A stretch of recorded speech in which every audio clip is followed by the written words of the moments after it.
little things. One, I wanted to wrap up yesterday's conversation about, programmed. We're AI. Like, you were programmed from birth to 7 or 8, and that's when the majority of your programming happens. And then obviously you're still getting programmed through media and culture and society. So all the thoughts that you think are yours, you have to really question or become aware to find out, like, do I actually think this, right?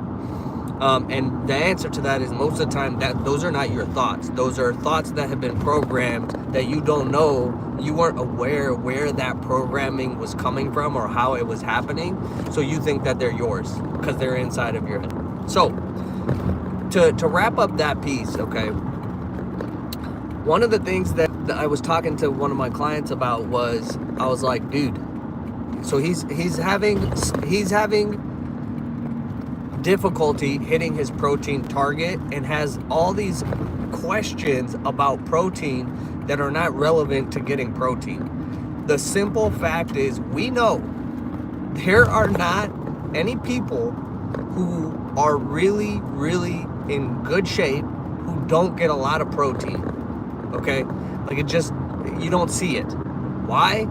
Because having a lot of, muscle and strength, and by a lot, I'm not talking about being a bodybuilder, I'm not talking about being a giant behemoth, I'm just talking about you're in shape, you're fit, and you're strong, right? That requires protein, because all of the tissues in your body are made of protein. All of the processes that are happening, the enzymes, the chemical interactions, they all are requiring protein. So protein is not a thing that came about when bodybuilders started making whey protein. Protein is a building block of biology, of life. So he's asking all these questions, and I'm like, dude, my main job as a coach is to take things away from you so that you can focus on what's most important. Okay?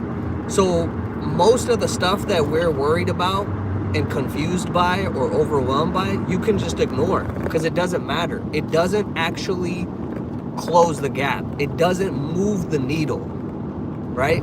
And so if I can do that, and I can give him his bandwidth back so that now he can actually focus on things that are very important, such as family, doing good work, spending time with friends and whatnot, and his children.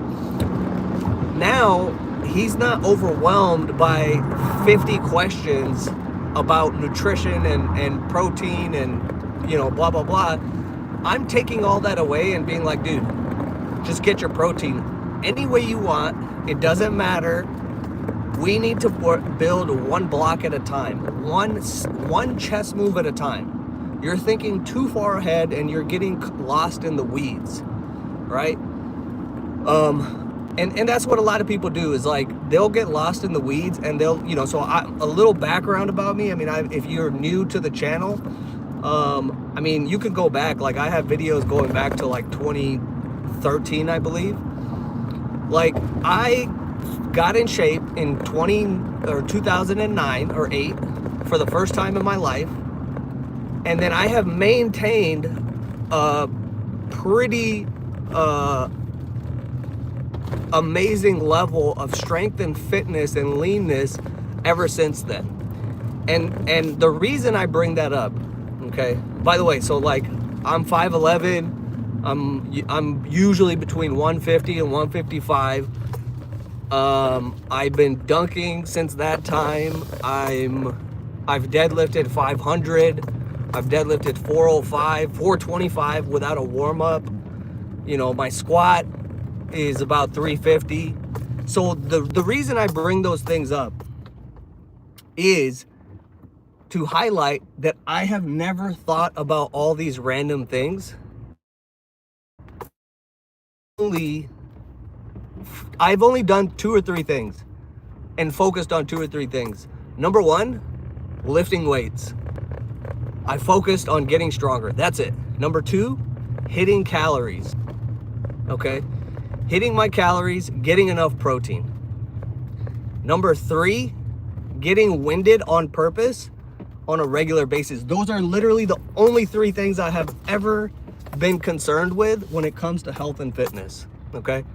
And I've maintained a 6-pack for the majority of the time since 2009. And I want to highlight the fact that I am a formerly skinny fat Indian guy, you know, and